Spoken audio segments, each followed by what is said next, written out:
Well, if that wasn't the most epic opening you've ever seen. Good afternoon, people of the internet. My name's Juan, and I am very happy that you're all going to be joining me on my first Let's Play sort of video with commentary. And today we're going to be playing Demon Souls. Now, if you guys don't know, Demon Souls is a game created by From Software. It was released in 2009, and it is actually, many people have called it a throwback to the old generation of gaming. This game is not nice to you. It's one of the meanest games in the world. It's very hard, difficult of course, but it's very rewarding. Now, as you see here, I'm just going to be making my character. We're going to be calling him Hero just for time's sake, and we're going to go the Temple Knight run. The reason I choose Temple Knight run is because it has the highest strength, and actually no, I lie. The Barbarian has the highest strength, but the Temple Knight has a decent amount of strength, dexterity, and the endurance. Now, the reason I do that is I'm going to go for a mostly melee run this time out. And this is going to be a lot of fun because I've never done a melee run before. Every time I play this game, which is around 4 times or so, it's always been magic. And we're just going to skip the whole editing, appearance, and looks just for time's sake, because I want each video to be around 15 minutes or so. Maybe a little more if they have to be. Basically what I want to do for this is have a one world per video. Anyway, I'll shut up now while you guys watch the cutscene. Brought unprecedented prosperity to his northern kingdom of Boletaria. That is, until the colorless deep fog swept across the land.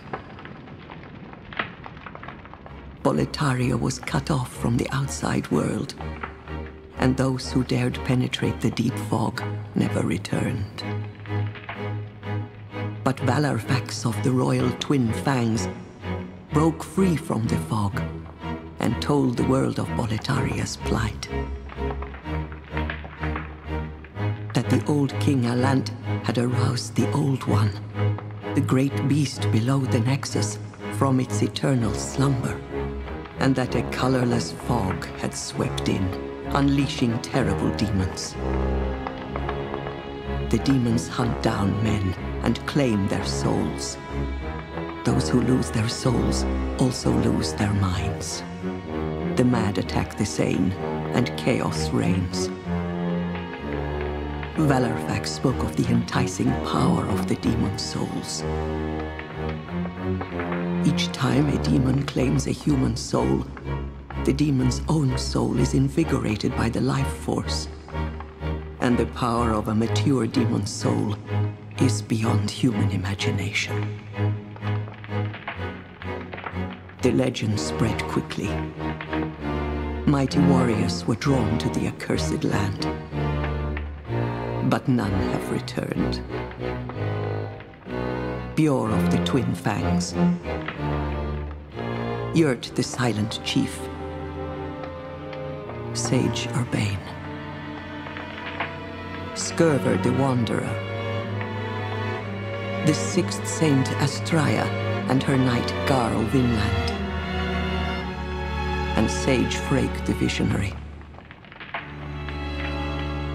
The colorless deep fog slowly creeps beyond Boletaria's borders. Humankind faces a slow and steady extinction. The deep fog will eventually swallow all lands near and far. But Boletaria has one final hope. A lone warrior who has braved the baneful fog. Has the land found its savior? Or have the demons found a new slave?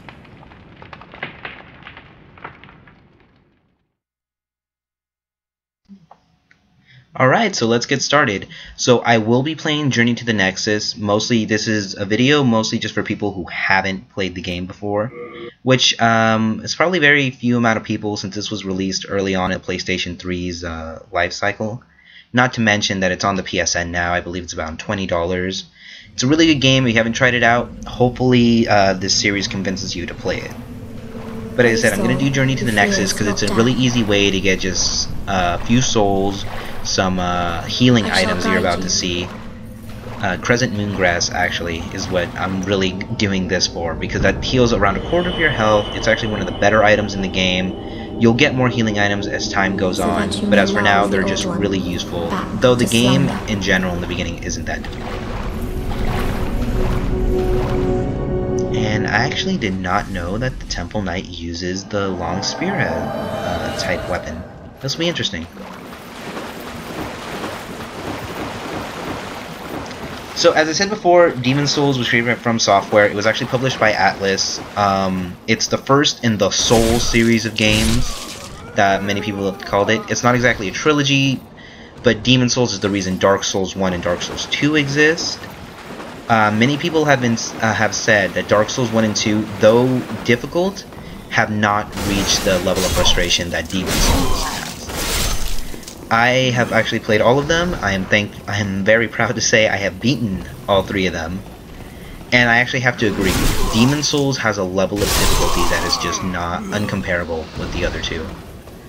As you're about to see, you can get destroyed easily. This is a game that requires patience, and this is a game that basically really has to make you think, because sometimes just because you have the better weapon or the better armor, that doesn't necessarily guarantee your survival.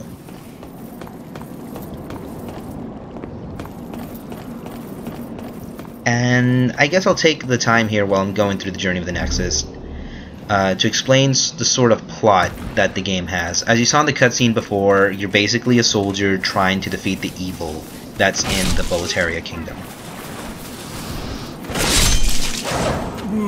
And I have a little pop-up. Wonderful. As I said before, it's a very easy this is technically tutorial level.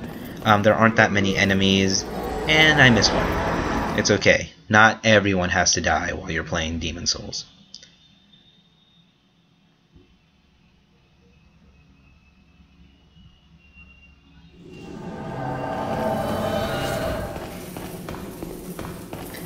I guess I'll give a little bit of the heads up display. Well, as you see, the red on the top is obviously your health bar.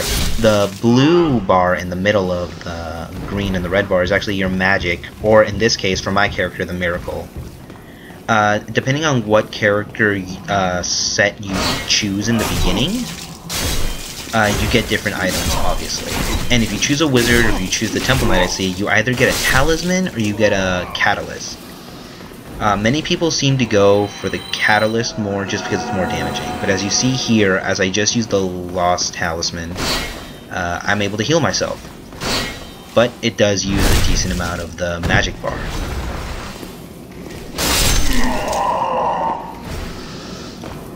I made that look easy. Those enemies when you first start out are actually pretty difficult. Even worse so are the red-eyed knights. I've actually never explored this area before. I swear, you learn something new every day with this game.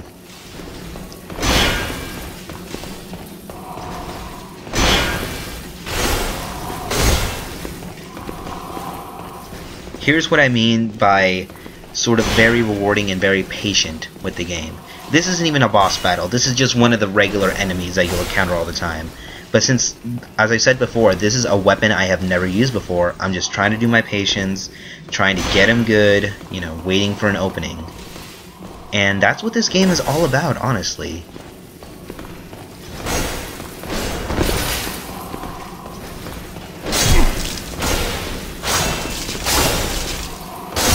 And that's a victory for me.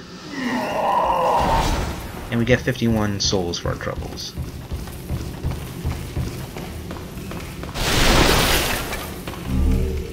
And that's part of the half moon grass, obviously better than crescent moon grass. You'll see that all the moon grasses are obvious healing items.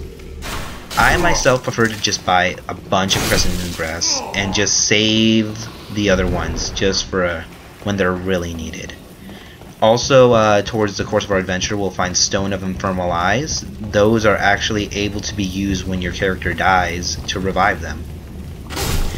Many people, including myself, actually use the Stone of Infernal Eyes just to be able to heal yourself to full health.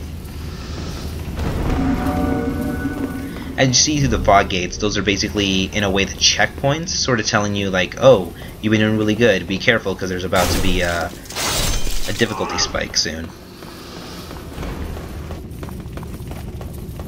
Just gotta get this one last piece of treasure here, right there, and I had another half moon grass. Wonderful. And we're actually about to face the first boss character of the game. Now, this is a very difficult boss character, especially for the tutorial, and I have never beaten him myself. Hopefully I'll be able to do it this time. Thankfully, after playing this game a decent amount of times, I've had it since almost release, I've actually learned a lot more. I used to not care about dodging. I used to always have my shield up. And if you're starting to play the game, that's not a bad way to play in the beginning, but you'll soon figure out that the shield, as helpful as it is, during bosses, it's really not necessary in fighting. As you see right here, one hit and I'm almost down to quarter health. So I'll be using Crescent Moongrass. Heal myself. And actually, no, I'm switching to half Moongrass here. In case you didn't know, this is all post-commentary. Just throwing that out there, just in the off chance anyone gets confused. But as you see, what I'm just trying to do is just trying to stay behind him, trying to not get destroyed by his axe or when he does his little butt bounce. But the armor is really killing me. You're gonna see more in the future how the armor really affects the way you play.